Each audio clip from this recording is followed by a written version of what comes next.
مارتے رہے چھلکے تو حضور تعالیٰ بس اس پر صبر کرتے رہے.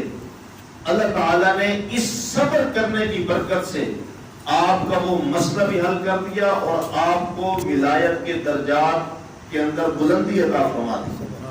آپ کو جو بھی چھلکا وہ خربوزے کا پڑتا اس سے آپ کا ایک درجہ بلند ہوتا.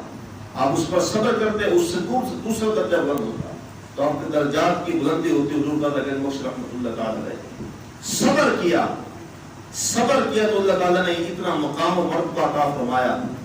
آج وہی داتا گنج بخش ہے جن کا آج ہم ذکر و اذکار کر رہے ہیں. جب یہاں آئے دنیا یہاں بر صغیر میں آئے تو یہاں پر کوئی رشتہ دار نہ تھا. یہاں پر اپنا ڈیرا لگا دیا راوی کے کنارے پر, جھوپڑی لگا لی. آج دیکھیں راوی کے اس بار دیکھیں کہ داتا گنج بخش رحمۃ اللہ علیہ کے مزار پر ہر وقت انوار کی بارش ہو رہی ہے, ہجوم عاشق کا نظر آ رہا ہے. لیکن راوی کے کنارے پر اگر چلے جائیں مقبرہ جہانگیر ہے جہاں پر جہانگیر کی بادشاہ جہانگیر کی قبر ہے. یہ وہ بادشاہ جہانگیر ہے, یہ وہ بادشاہ ہے کہ برِ صغیر پاک و ہند میں جو یہ اشارے کرتے تھے, جو ان کا اشارہ ہوتا وہی حکم وہی ہو جاتا تھا. یہ مطلق العنان بادشاہ تھے, جو کہتے وہی ہوتا.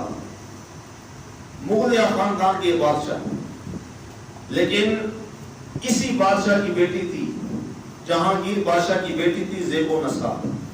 اس نے اپنا ایک دیوان لکھوایا, دیوان مخفی. اس نے اپنا ایک شعر کہا کہ میری قبر پر لکھ دینا. وہ شعر کیا تھا؟ اس نے کہا کہ پر مزار ماں غریباں نہ چراغے نہ بلے نہ پرے پروانہ سوزد نہ صدائے بلبلے. اس نے جاتے ہوئے اپنا یہ شعر اس لیے کہا کہ جب ہم اس دنیا سے چلے جائیں گے تو سب سے بڑھ کر غریب ہم ہوں گے. کیوں؟ کہا کہ اس لیے کہ جب ہم اس دنیا سے چلے جائیں گے تو نہ تو ہماری قبر پر کوئی پھول ڈالنے آئے گا, نہ تو کوئی چراغ جلانے کے لیے آئے گا, نہ کوئی پروانہ پر مارے گا, نہ کوئی بلبل گیت گائے گا. یعنی ہم بے کس اور بے سہارا ہوں گے, ہمارے لیے کوئی اصالہ ثواب کرنے والا نہیں ہوگا. آج جا کر دیکھیں مقبرہ جہانگیر میں تو وہاں پر جانور چل رہے ہوتے ہیں, لوگ سیر و تفریح کے لیے آ رہے ہوتے ہیں, کوئی وہاں پر فاتحہ پڑھنے والا دعا مانگنے والا نظر نہیں آ رہا ہوتا. تو یہ وہ بادشاہ. لیکن راوی کے اس بار دیکھیں حضور داتا گنج بخش رحمۃ اللہ علیہ کا جو ہے وہ ڈیرا لگا ہوا ہے. آپ رحمۃ اللہ تعالی علیہ آپ کا کسی سے کوئی رشتہ نہیں تھا, نہ ہی آپ کی یہاں پر حکومت تھی, نہ ہی آپ کا یہاں پر کوئی خاندان بستا تھا, اور نہ تو آپ نے یہاں پر شادی کی. آپ نے شادی کی ہی نہیں پوری زندگی میں. آپ رحمۃ اللہ تعالی علیہ کے چرچا آج بھی ہو رہا ہے. وجہ کیا ہے؟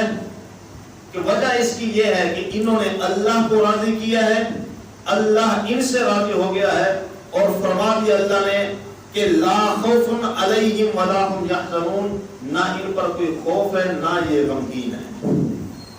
اور خواجہ معین الدین چشتی اجمیری رحمۃ اللہ علیہ, آپ نے جب چلہ کاٹا تو آپ نے کیا فرمایا؟ فرمایا گنج بخش فیض عالم مظہر نور خدا ناکسارا پیر کامل کاملانا رہنما. ارے اے رب گزارو سویرے سویرے خرابات کے گرد پھیرے بپھیرے, کبھی اس طرف بھی گزر کر تو دیکھو بڑی رونقیں ہیں فقیروں کے ڈیرے. حضور داتا گنج بخش رحمۃ اللہ علیہ کے مزار پر جب بھی چلے جائیں ہمیں ہجوم عاشقاں نظر آتا ہے.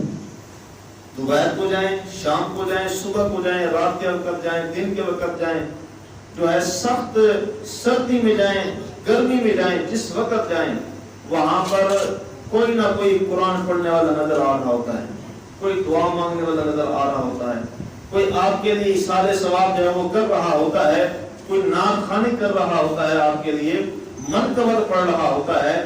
وجہ کیا ہے؟ وجہ اس کی یہ ہے کہ انہوں نے رب کو راضی کیا ہے. وجہ اس کی یہ ہے کہ یہ رب کے محبوب بن چکے ہیں. تو رب تعالیٰ جن کو اپنا محبوب بنا لیتا ہے تو ان کی محبت ساری کائنات میں جو ہے وہ ڈال دیتا ہے۔